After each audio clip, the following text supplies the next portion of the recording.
Right then, gang, look at this. This was my Planet Crafter base.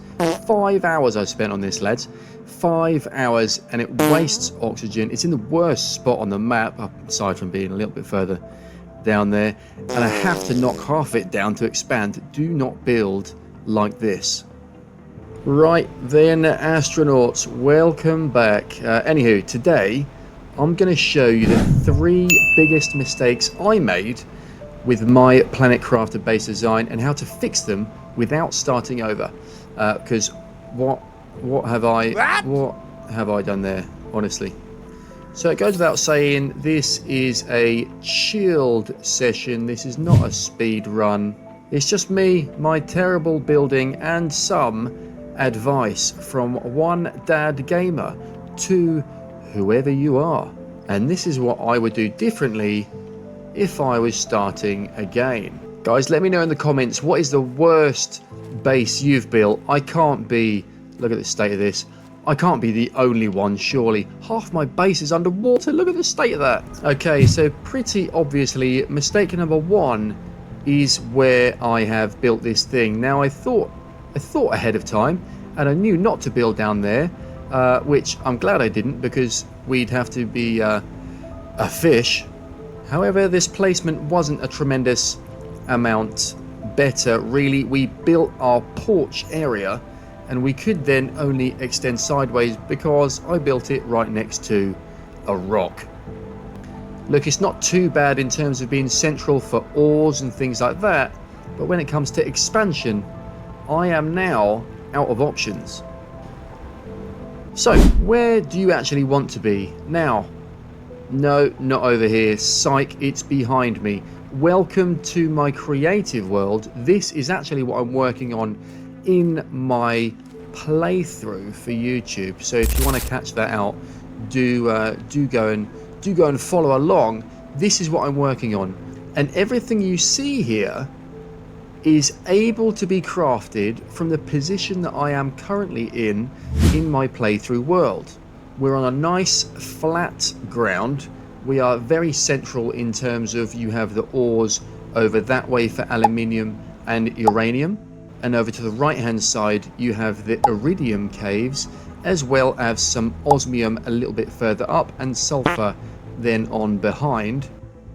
Not only that, but when it comes to exploring, look, you've got this crashed abandoned ship that I actually, oh my god, I've just noted the waterfalls. Anyway, crashed ship is very close by, so a lot of POIs in the very near distance. Okay, and don't you worry, we're going to go through it step by step. So as we approach the back of the base here, I didn't realize that the rover platform actually sticks nicely on to the foundation grids, and as we move further around to this side, not only does the rover platform stick on, but so do, and how cool does this look, so do these ore extractors. Fantastic work. We have our nuclear reactors on the outside, we have some solar panels on the roof, and as we enter, we've got so much space. Wow. Considering we have a 3x3 area, so much room for activities. As you come through the door, we've got heaters, and when we upgrade the heaters, as long as they're small enough, there's more than enough space indoors to put them and any other bits and pieces you want to on this side.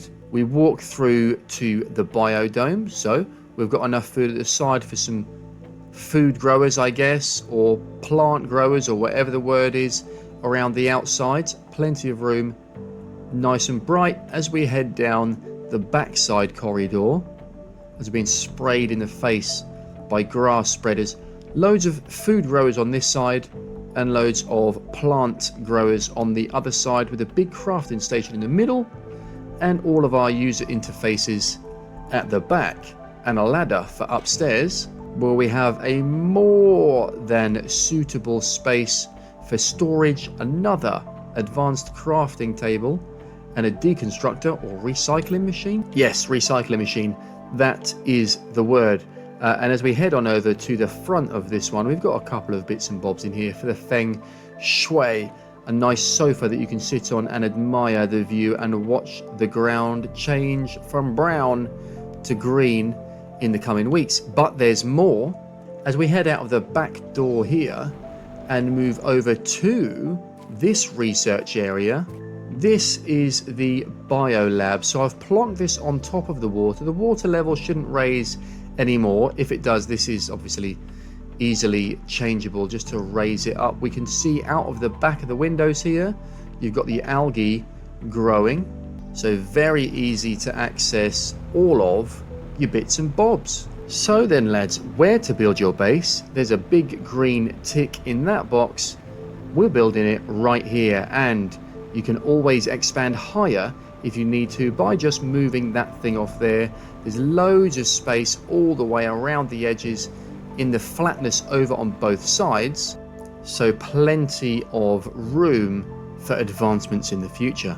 Right then team, tip number 2, and this is about efficiency with your ores and where to find your bits. As we head over to the west side of the map here, we have this big iridium cave, and this is where you're going to want to put down 2 juicy ore extractors. Look at that, and they will pick up iridium as well as other ores. And now if you follow me back out of that cave past our lovely brand new base to this dark area, this is where we have 2 more ore extractors, and in here you'll see we have aluminium. So this is one of the other early game ores that I was always running out of, but a couple of ore extractors in here and you have aluminium for days.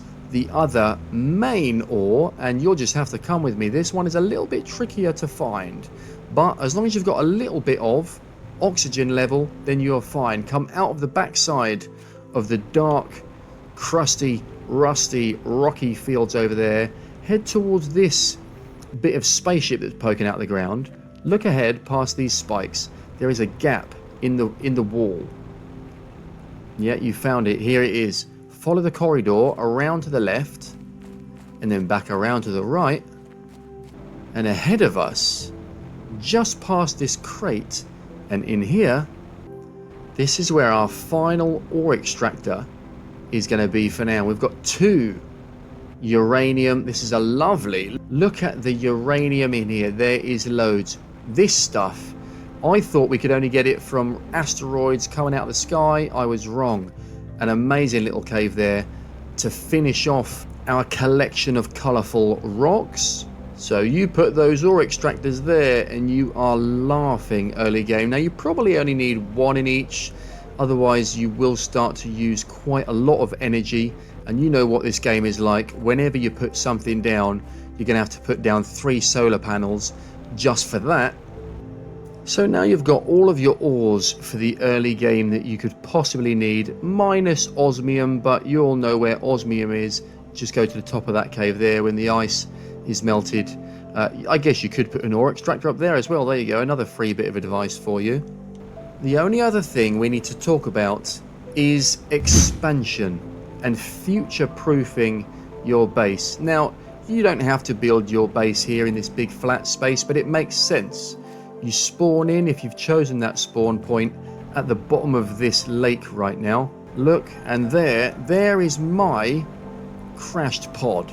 So you want it somewhere reasonably close to that. This is where I would suggest. But to be very honest, anywhere where you've got a big flat open ground, so not in the Sahara Desert over there, even up and around the backs of those mountains up there, there's some nice flat ground up there. The only problem is you're going to want to be close to that early game ore. And right here, it is littered. There is ore everywhere, and there's plenty of wrecks to filter through to find yourself those microchips. Anywho lads, if you're finding this useful and you want more chilled out Planet Crafter tips like this, base design stuff, starter base guides, etc., you know that I am a novice. By the way, I do not profess to be the most professional out there. I just want it to be fun and chilled out. Like some of you, I'm a busy guy. I work full time. I've got a family to look after. I want to come on Planet Crafter and have fun. I don't want to spend half an hour organizing all of my chests. I want to be able to come in, jump online, and just play. So if you agree with me, it goes without saying, smash that subscribe button, We are just escaping the real world for a little bit here, but we're also getting a little bit closer to 500 subs as we're going along. So yeah, better location on flatter ground, or extractors in some specific locations, and leave yourself room at the sides of your base so that you can expand when you unlock the bigger stuff. Do those 3 things and you won't end up with, well, this mess. I'll leave a little before and after on screen now. Look at the difference. How much nicer does this one look than that first? I don't even know what you'd call it. Anyway, if you've built a terrible base too, let me know in the comments. I want to see it. And lads, if this has saved you a rebuild, leave us a like. Guys, I will see you in a bit. Oh my god, this is low. This is as low as it's been. No, no, no, no, no, no, no.